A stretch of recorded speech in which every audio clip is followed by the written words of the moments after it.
The Galactic Council's chamber was a grand hall, vast and opulent, designed to evoke awe in all who entered. Towering statues of ancient, wise alien leaders loomed over the assembly, and the ceiling shimmered with thousands of stars, a holographic display meant to remind the galaxy's rulers of their united purpose. Today, however, the council was silent. Delegates from hundreds of different species sat in stunned disbelief. The air, usually filled with debate and polite discourse, was now heavy with shock and apprehension. The vast screens around the room replayed the footage that had just been shown, each segment more terrifying than the last. At the center of the chamber, standing tall amidst the confusion and fear, was Admiral Kaler of the Zrathal Dominion. His species, known for their strict adherence to military prowess and honor, had always prided themselves on being the galaxy's ultimate warriors. Yet, Kaler's face was ashen, his usual confidence shattered. I didn't think it was possible," he stammered, his voice trembling in a way that no one had ever heard before. "The humans, the Terrans, they are beyond anything we've faced. This is why they were prohibited. This is why—" He broke off, unable to continue. The council remained hushed. Finally, a voice broke through the tense silence. It belonged to High Chancellor Elira of the Volerans, a species known for their diplomatic wisdom. "Admiral Kaler, please explain what you witnessed," Elira said softly, though the weight of her words pressed down on everyone present. "The footage, it cannot be real. Surely there must be some mistake." Kaler hesitated, his eyes darting nervously around the room. "There is no mistake," he said slowly, his voice a shadow of its former strength. "We deployed a combined fleet, Zrathal, Thraxians, Ulari, and even the Kreen, against the Terrans, confident that we could overwhelm them. Their forces were spread thin across multiple fronts, and our intelligence told us that they lacked the technological advancements of our fleets." He paused, looking up at the screens where the battle footage still flickered. "But they didn't fight like us. They didn't use tactics we could predict, strategies we could counter. They fought as if they had nothing left to lose, as if defeat was a concept that didn't exist to them."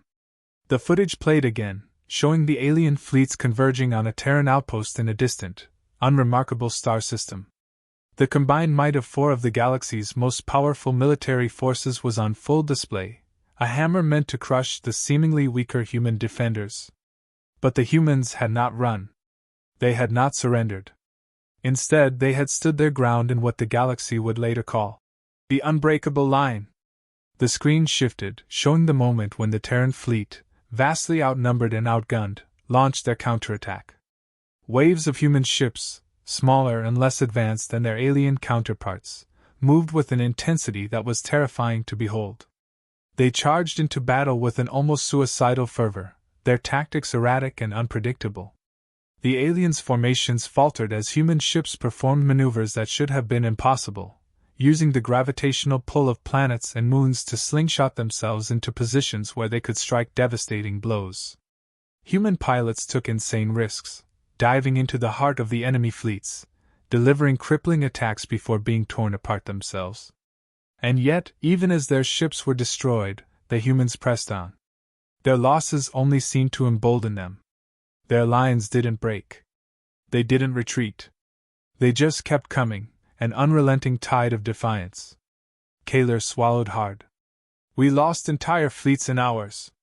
The Terrans didn't fight for territory, resources, or glory. They fought for something deeper, something we couldn't understand. At first, I thought it was madness. But now, I realize it was something far worse. It was determination. A refusal to give up, even when logic and reason dictated that they should." One of the other council members, a towering reptilian Thraxian, hissed in disbelief. "How can such a primitive species possess such a terrifying will? We've fought countless wars, across millennia, and yet we've never encountered anything like this." Kaler's eyes, wide with haunted memories, fixed on the Thraxian. "That's because humans are not like us. They don't fight for the same reasons we do. For them, war is not just a strategic engagement. It's personal. It's a reflection of their history, of centuries of conflict, of surviving against impossible odds, of standing up to forces far greater than themselves. The room buzzed with anxious whispers. Everyone had heard the stories of Earth, of humanity's turbulent past. But no one had truly understood what that history meant for their species' psyche. Wars that had lasted for decades, where entire civilizations had been threatened with extinction. Times where famine, disease, and environmental collapse had pushed humanity to the brink of annihilation. Yet they had survived. Humans, Kaler continued, his voice growing stronger now as he realized the weight of what he was saying, don't know how to give up. Their evolution was shaped by adversity, by conflict.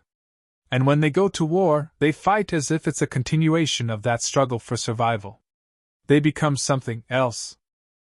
The footage shifted again, now showing human ground forces. In one particularly harrowing clip, a squad of Terran soldiers fought in the ruins of an outpost, holding back waves of alien attackers. Despite being outnumbered 10-1, the humans did not retreat. They fought with a ruthless efficiency, exploiting every advantage, no matter how small. When they ran out of ammunition, they fought hand to hand. When their weapons failed, they used whatever they could find, rocks, broken pieces of metal, their bare fists. And even when they were wounded, bleeding and broken, they continued to fight. They refused to surrender. They are not bound by the same limits we are, Kaler said, his voice barely a whisper. For them, there is no such thing as an unwinnable war. The council chamber fell into an uneasy silence as everyone absorbed Kaler's words. The Galactic Council had long enforced the prohibition on humanity participating in interstellar wars. The humans had always seemed a dangerous species, too volatile and unpredictable to be trusted with the full scale of galactic conflict. But now, those in the chamber were beginning to understand why. Alira, ever the voice of reason, spoke once more.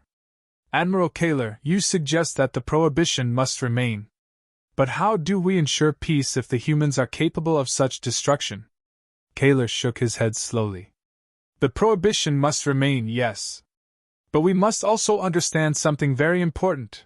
Humans don't seek war. They avoid it whenever possible. They know, better than anyone, the cost of it.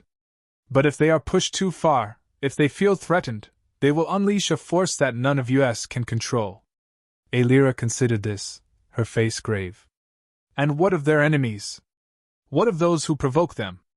Kaler's expression hardened. If they provoke humanity, they will be annihilated. The silence that followed was suffocating. The entire chamber seemed to hold its collective breath, the weight of the revelation sinking in. The footage on the screens faded to black, but the memory of what they had seen remained etched in the minds of every delegate. High Chancellor Alira stood and addressed the assembly. Let this be a reminder to us all. The humans are not like any other species in this galaxy. They are to be respected, and above all, they are to be kept from war. For if they ever return to the battlefield, the galaxy itself may not survive. And with that, the session was adjourned. The delegates left the chamber, each one burdened with the knowledge that, in the darkest corners of the galaxy, there existed a force that should never be unleashed. A force born not of advanced technology or ancient wisdom, but of sheer, unyielding human will. The galaxy would remember this day. And they would remember the humans, the species that had been prohibited from war, not because they were weak, but because they were too powerful. In the end, it wasn't the humans' weapons or ships that the galaxy feared. It was their resolve.